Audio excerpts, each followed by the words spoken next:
Assalamualaikum warahmatullahi wabarakatuh. Hello gang, welcome to my guys. Baiklah, pada video kali ini, saya Syahmi Azri dan saudara Aiman Hakim akan menerangkan serba sedikit tentang tajuk yang ke-10 pada subtopik 10.7 iaitu sistem limfa manusia. Baiklah, pada subtopik ini terdapat 5 perkara yang kita perlu tahu. Yang pertama, proses pembentukan medali tisu, seterusnya pembentukan limfa, komponen sistem limfa, peredaran limfa dan keperluan sistem limfa. Baiklah, kita akan pergi yang pertama iaitu proses pembentukan medali tisu. Sistem limfa merupakan satu lagi sistem dalam badan selain daripada sistem peredaran darah yang berhubung rapat dari segi pengangkutan dan pertahanan badan. Jadi, darah yang sampai di hujung arteriol, iaitu yang tu di bahagian yang pertama tu, bertekanan tinggi akibat daripada diameter kapilari darah yang kecil dan daya pengepaman jantung. Jadi kawasan di arteriol itu adalah bertekanan tinggi. Secara tidak langsung, tekanan ini membolehkan plasma darah meresap secara berterusan dari kapilari darah ke dalam ruang antara sel, iaitu proses yang kedua.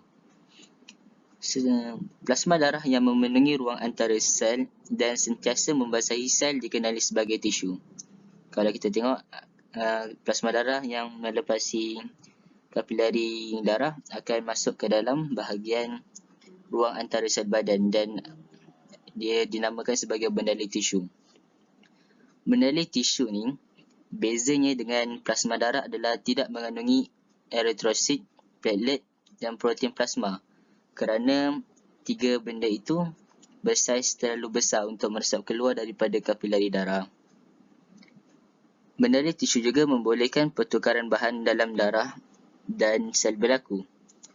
Yang macam yang kita nak lihat iaitu di proses nombor 4. Bahan buangan dan karbon dioksida meresap dari sel badan ke dalam kapilari darah melalui bendali tisu.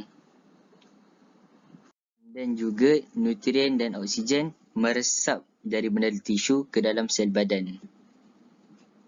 Seterusnya, bahan buangan dan karbon dioksida yang telah meresap masuk semula ke dalam kapilari darah akan dibawa ke venul bersama darah terdioksigen pada tekanan yang rendah. Ini adalah penerangan yang saya terangkan sebentar tadi.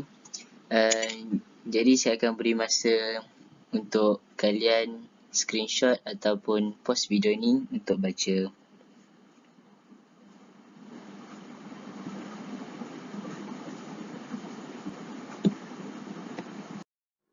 Okey, komposisi bendali tisu. Ini apa yang terkandung di dalam bendali tisu. Okey, apa yang ada di dalam bendali tisu adalah air, nutrien terlarut, gas respirasi, protein kecil, hormon dan bahan buangan. Yang tiada pada bendali tisu pula seperti protein yang besar, eritrosit dan platelet kerana tiga benda ini tidak dapat melepasi dinding kapilari darah. Baiklah, yang seterusnya pembentukan limfa. Tekanan darah yang rendah di hujung venul kapilari darah dan juga plasma darah yang bersifat hipertonik terhadap bendali tisu mengakibatkan penyerapan semula air, garam, mineral dan bahan buangan ke dalam venul kapilari berlaku. 85% daripada bendali yang meninggalkan darah pada hujung arterial kapilari darah meresap semula ke dalam hujung venul. Okey, 85% yang daripada bendali yang meninggalkan darah akan diserap semula ke dalam kapilari darah iaitu yang di hujung venul. Manakala bakinya 15% bendali tisu yang masih tinggal dalam ruang antara sel membentuk 4 liter bendali yang hilang dari kapilari darah setiap hari. Bendali tisu yang tidak meresap ke dalam kapilari darah dikumpulkan dan dikembalikan ke darah melalui kapilari limfa yang dikenali sebagai limfa. Yang warna kuning ni, kapilari limfa. Jadi yang baki 15% tu akan diserap ke dalam kapilari limfa. Baiklah, ini merupakan penerangan yang saya terangkan sebentar tadi, iaitu berkenaan pembentukan limfa. Bagi mereka yang tidak dapat tangkap apa yang saya terangkan sebentar tadi, boleh rujuk slide ini. Jadi saya teruskan penerangan untuk 10.7 ini kepada saudara Aiman Hakim. Komponen sistem limfa. Dinding kapilari terdiri daripada satu lapisan sel sahaja. Salah satu hujung kapilari limfa adalah buntu dan hujung yang satu lagi dihubungkan dengan alur limfa. Kapilari limfa bergabung membentuk salur limfa yang lebih besar. Semua salur limfa akhirnya bercantum dengan salah satu daripada dua salur limfa utama dalam badan manusia, iaitu ductus thorax dan ductus limfa kanan. Di sepanjang salur limfa terdapat nodus limfa pada jarak-jarak tertentu. Nodus limfa berfungsi menghasilkan dan menyimpan limfosit yang terlibat dalam penghasilan antibodi. Nodus limfa terlibat juga di dalam melindungi badan daripada jangkitan penyakit. Sistem limfa juga seperti limfa, kelenjar timus, sumsum tulang, tonsil dan appendix. Persamaan. Plasma tanpa protein plasma, eritrosit dan platelet. Perbezaan. Limfa mempunyai kandungan lemak dan bahan larut lemak yang lebih tinggi dan juga kandungan limfosit yang lebih tinggi. Mendali tisu mempunyai kandungan lemak dan bahan larut lemak yang rendah dan juga kandungan limfosit yang rendah. Persamaan. Nutrien, hormon, enzim, bahan buangan, sel, gas, respirasi dan juga sel leukosit.